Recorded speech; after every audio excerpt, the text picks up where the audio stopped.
एक जज को बताने के लिए हो रहा है ना सब कुछ, क्योंकि वो अगली 2026 में रिटायर हो रहे हैं, तो इसको प्रोलॉन्ग किया जाए ताकि वो रिटायर हो जाए। और साथ में ये भाषण दे रहे हैं कि इसमें तो कोई बात ऐसी है ही नहीं, सरकार के लोग। और जहां तक यशवंत वर्मा का सवाल है, वहां ये कह रहे हैं कि हम पहले दिन ही मोशन करेंगे और 3 महीने के इसको खत्म करेंगे। ये 2 मापदंड क्यों? क्योंकि जो जज साहब हैं, शेखर यादव साहब, उन्होंने ऐसे बयान दिए हैं जिनसे ये हो सकता है सहमत भी हो। जैसे कलकत्ता में एक जज साहब को इन्होंने बीजेपी में ले लिया तुरंत और वो मेंबर ऑफ पार्लियामेंट बन गए। एक और जज साहब ने कहा कि मैं तो इनके पक्ष में था। तो ये बचाव की राजनीति हो रही है ताकि जजेस इंक्वायरी कमेटी के अंतर्गत कोई गठन नहीं हो कमेटी का।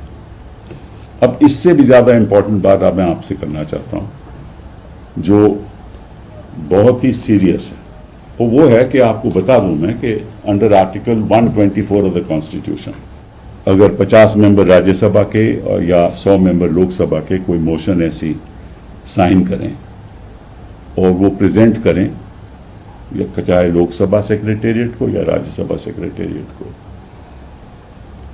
तो उस मोशन के अंतर्गत एक जजेस इंक्वायरी कमेटी बिठाई जाती है। लेकिन जजेस इंक्वायरी कमेटी बिठाने का जो हक है वो पार्लियामेंट को है कानून बनाने के बाद। आर्टिकल 124(5) कहता है कि पार्लियामेंट में by law regulate the procedure for the presentation of an address and for the investigation and proof of the misbehaviour और इनकैपेसिटी ऑफ अ जज। क्या मतलब हुआ कि पार्लियामेंट एक कानून बना सकती है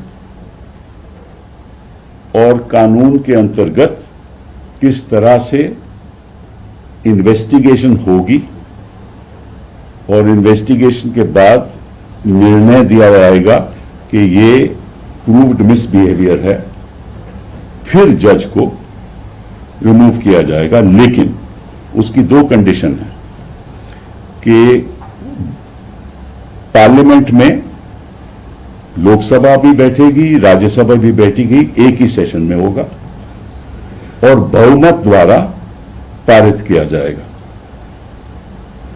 और बहुमत द्वारा ही नहीं, लेकिन 2/3 जो वहां मेंबरान बैठे हैं, जब तक 2/3 मोशन के पक्ष में जो वहां बैठे हैं मोशन के पक्ष में वोट नहीं करेंगे, तब तक जज को रिमूव नहीं किया जा सकता, हटाया नहीं जा सकता। यह संविधान का प्रावधान है। अब जो इन्वेस्टिगेशन होगी वो जजेस इंक्वायरी कमेटी के अंतर्गत होगी। तो पार्लियामेंट में एक जजेस इंक्वायरी एक्ट का गठन किया, ठीक है ना, और उसके मुताबिक होगी। अब मैं इनसे पूछना चाहता हूं, कोई और तरीका तो है नहीं ना, इन्वेस्टिगेशन तो उसके मुताबिक होगी। और कॉन्स्टिट्यूशन कोई इन हाउस प्रोसीजर को रिकॉग्नाइज नहीं करता। कॉन्स्टिट्यूशन कहता है कि इन्वेस्टिगेशन होगी। बाद हाई कोर्ट के बार एसोसिएशन के वकील ने जब खुल्लम खुल्ला पूर्व सीजीआई खन्ना साहब को चुनौती दिया और कहा कि क्या मजाक बना रखा है कि आपकी मौजूदगी में जब दिल्ली जज यशवंत वर्मा जेल नहीं गए, जब वो बर्खास्त नहीं हुए, उनका तबादला हो गया। ये माय लॉर्ड, ये कैसा इंसाफ है, ये कैसा अन्याय है कि एक जज के बंगले में 500 की नोटों की गड्डी जलती है और आप खामोश हैं, आप चुप हैं। फॉरएवर न्यूज़ के माध्यम से दर्शकों हमने आपको दिखाया कि किस तरीके से दिल्ली जज यशवंत वर्मा को लेकर कपिल सिब्बल, साथ ही उपराष्ट्रपति धनखड़ साहब और बार एसोसिएशन के वकीलों ने क्या कुछ कहा, सब लोगों ने क्या कुछ कहा। हमने वीडियो दिखाया, हमने उनके आर्टिकल्स पढ़कर आपको बताए, उन लोगों के बयान क्या थे हमने दिखाया, अपने जनतब जितना हुआ हमने सबूत इकट्ठा किया। फॉरेंसिक जांच जो आया, 3 जजों की टीम में क्या आया हमने आपको बताया। लेकिन मिला क्या? हुआ क्या? क्या दिल्ली जज यशवंत वर्मा का कुछ हुआ? उनका तबादला भी हो गया, हाई कोर्ट चले गए, उनके बार एसोसिएशन ने विरोध किया, तमाम हाई कोर्ट के बार एसोसिएशन ने चिट्ठी लिखी, जैसा कि वो वकील साहब कह रहे हैं, लेकिन उसके बावजूद क्या हुआ? कुछ नहीं हुआ दर्शकों। अब तक वो बचा हुआ है, अब तक वो जज पे कोई कार्रवाई नहीं हुआ। हमने वकीलों से पूछताछ की, हमने वकीलों से समझने की कोशिश की, क्या कोई जज पे कोई जेल जा सकता है? क्या कोई जज गिरफ्तार हो सकता है? क्या कोई जज सच को उगल सकता है? महाभियोग की बातें हुई, जांच पड़ताल की बात हुई, दिल्ली पुलिस क्या कर रही है, जांच एजेंसियां क्या कर रही हैं, लेकिन तमाम चीज़ होने के बाद ये मजाक बनकर सिर्फ रह गया।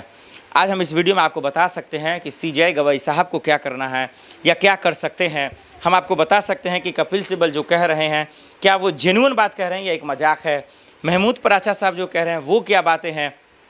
और दिल्ली जज यशवंत वर्मा वाकई में गिरफ्तार होंगे या नहीं, ये भी एक बहुत बड़ा सवाल आज बनकर रह गया है। दिल्ली, हमारा आप जानते हैं कि दिल्ली में बीजेपी की सरकार है, एक नहीं, दो नहीं, तीन, ट्रिपल सरकार है। एमसीडी में भी वो है, मेन सरकार में वो है, सेंट्रल में भी वो है। लेकिन इसके बावजूद सीएम रेखा का हम जान रहे हैं वो दरअसल जो है माया महल बनाने में लगी हुई हैं। और दिल्ली जज यशवंत वर्मा जो अब तो तबादला हो गया, इन भाई साहब का कोई कुछ बिगाड़ ही नहीं पा रहा। कानून दिल्ली का, ईडी सीबीआई दिल्ली का, देश का ही होता, लेकिन दिल्ली का मतलब देश का, लेकिन यूँ कहीं कहीं का भी कह लो कोई फ़र्क ही नहीं पड़ता, इन लोगों पे कोई कार्रवाई नहीं होती। पता नहीं ये कौन प्राणी है? क्या ये आसमान से आए हैं जज साहब? क्या ये चांद से उतर कर आए हैं? क्या इस धरती के नहीं है? मेरे समझ ही में नहीं आता। भाई आपके पास सबूत है, जज साहब कह रहे हैं कार्रवाई करें, पूर्व सीजे खन्ना साहब कह चुके हैं, बार एसोसिएशन के वकील कह चुके हैं, सुप्रीम कोर्ट के वरिष्ठ वकील कपिल सिब्बल साहब कह चुके हैं, छोड़ दीजिए उपराष्ट्रपति धनखड़ साहब कह चुके हैं, इन पर कार्रवाई कीजिए, एफआईआर दर्ज कीजिए, निष्पक्ष जांच कीजिए, जेल में डालिए।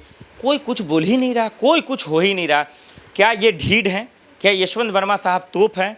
क्या ये प्रधानमंत्री से भी बहुत बड़े हैं? क्या इन पर कोई कार्रवाई नहीं हो सकती? क्या ये सलाखों के पीछे नहीं जा सकते? आखिर इतना फैसला आ चुका, इतना न्याय आ चुका, इतने आदेश आ चुके, लेकिन ये अब तक गिरफ्तार नहीं हुए। ये इतना शर्म की बात है दर्शकों, जो हम और आप देख रहे हैं। सच्चाई यही है कि अभी भी वक्त है कि दिल्ली जज यशवंत वर्मा या इलाहाबाद हाई कोर्ट के जज यशवंत वर्मा, क्योंकि तबादला कभी कुछ हो जा रहा है, किसी को समझ ही में नहीं आ रहा। हाई कोर्ट का क्या मजाक बना कर रखा है? जब उन पर आरोप लग रहे हैं, इतने एलिगेशन हैं, करोड़ों का स्कैम का मामला है, घोटाला हुआ, आरोप हुआ, धांधली हुई, क्या हुआ, कैसे, किसका कैश था, कैसे नोटों की गड्डी जली, कौन जवाबदेही है, कौन बोलेगा? लेकिन यहाँ क्या हो रहा है? वो भाई साहब अपना गद्दी पे बैठे हुए हैं, कुर्सी छोड़ने का नाम नहीं ले रहे हैं, और वो सच उगलना नहीं चाहते। अगर ये दिल्ली जज यशवंत वर्मा, जस्टिस यशवंत वर्मा अगर ईमानदार होते, अगर वाकई में इनका ईमान बचा होता, इनको संविधान और लोकतंत्र का फिक्र होता, तो ये सच आकर बोलते, ये बताते कि सच्चाई क्या है, ये बताते कि हकीकत क्या, लेकिन ये नहीं बोलेंगे। और यही वजह है कि आज लोगों के मन में तरह तरह के सवाल है, जो अब हम आपको क्लियर कर देते हैं।